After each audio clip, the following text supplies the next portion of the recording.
चाहूंगा प्रदेश कुमार को वोट में इंट्रो देंगे।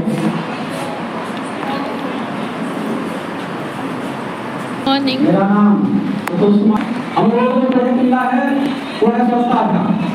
स्वच्छता अभियान के बारे में मैं बताऊं तो यह भारत सरकार के द्वारा चलाया गया राष्ट्रीय स्तर का एक अभियान है जिसका उद्देश्य पूरे देश को साफ सुथरा रखना और स्वच्छ बनाना है। इसकी शुरुआत 2 अक्टूबर 2014 को हमारे देश के आदरणीय प्रधानमंत्री श्री नरेंद्र मोदी जी के द्वारा किया गया। हमने इसकी शुरुआत 2 अक्टूबर को ही इसलिए किए क्योंकि इस दिन हमारे देश के राष्ट्रपिता महात्मा गांधी का जन्मदिवस है।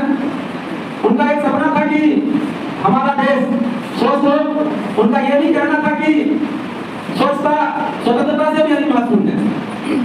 भारत सरकार के द्वारा चलाया गया यह मिशन तभी प्रभावशाली ज्यादा होगा जब इसमें हर एक नागरिक की सहभागिता होगी।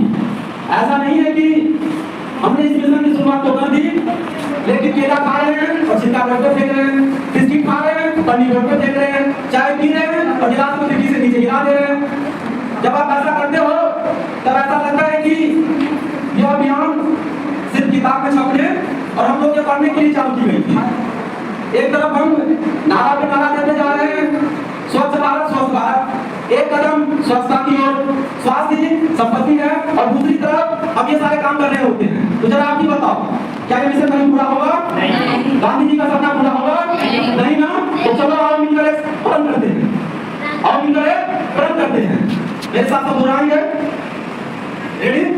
ना गंदगी फैलाएंगे, ना फैलाने देंगे, ना गंदगी फैलाएंगे, ना फैलाने देंगे, अपने आसपास को साफ सुथरा बनाएंगे।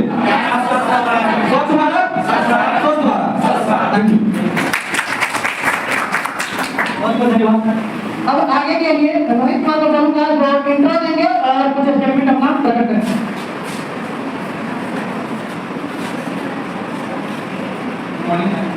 मोहित कुमार स्वच्छता संबंधित मुद्दों को रखना चाहूँगा जो भारत को राष्ट्रीय और अंतर्राष्ट्रीय स्तर पर स्तर तक किया जाता है। उस पर मेरी कुछ अपना फैक्ट पेश करूँगा और इसमें भारत के परिदृश्य में स्वच्छता संबंधित मुद्दे को समझने का कोशिश करेंगे। सबसे पहले मैं कुछ ऐतिहासिक पृष्ठभूमि का बात करूँगा जिसमें मैं एक सभ्यता का उदाहरण प्रस्तुत कर रहा हूँ। आज से 4000 साल पहले भारत में एक ऐसी सभ्यता का उद्भव हुआ जहाँ जो कि एक नगरीय सभ्यता थी जहाँ पे शौचालय, ढकी नालियाँ और सुप्रबंधित अपशिष्ट प्रबंधन प्रणाली विकसित हो चुकी थी। आज के परिदृश्य में भारत का कुछ और ही हाल है। हमें इसे एक फैक्ट के जरिए प्रस्तुत करूंगा। आज से 18वीं शताब्दी में जब औद्योगिक क्रांति स्टार्ट हुई थी तो उस समय कुछ परिदृश्य ऐसा था कि वायुमंडल में कार्बन लगभग 280 पार्टिकल पर मिलियन था। लेकिन औद्योगिक क्रांति के बाद यानी 1951 में देखा जाए तो कार्बन 340 और उसके बाद वर्तमान परिदृश्य में देखा जाए तो 440 पार्टिकल पर मिलियन है। तो इतना कार्बन वायुमंडल में आया कहां से? 2-3 देश थे जो औद्योगिक क्रांति का औपनिवेशिक रूप से अनेक देशों में राज्य का उपनिवेश स्थापित की और जो ऊपर पट्टी से कार्बन निकाल के वायुमंडल में छोड़ने का कार्य किया। कम से कम उस समय से 60% कार्बन उत्सर्जन उसी 2-3 कंट्री ने किया था और वर्तमान में देखा जाए तो वो सब देश विकसित हो सके, मतलब अपने मुहावरा की अवस्था में भारत अभी जवानी की अवस्था में, मतलब भारत विकासशील देश है और बाकी देश का जीडीपी ग्रोथ 2% है और भारत का परिदृश्य देखा जाए तो ये 8% है। इसका मतलब ये समझ सकते हैं कि भारत अभी विकास अवस्था में है। भारत को अभी कचरा प्रबंधन करने में दिक्कत हो सकती है लेकिन तो समझना होगा कि भारत यह इतना आसान काम नहीं है। तब 1951 में भारत का प्रथम जनसंख्या नीति स्थापित हुई थी। उस समय भारत की जनसंख्या 36 करोड़ हो चुकी थी जो कि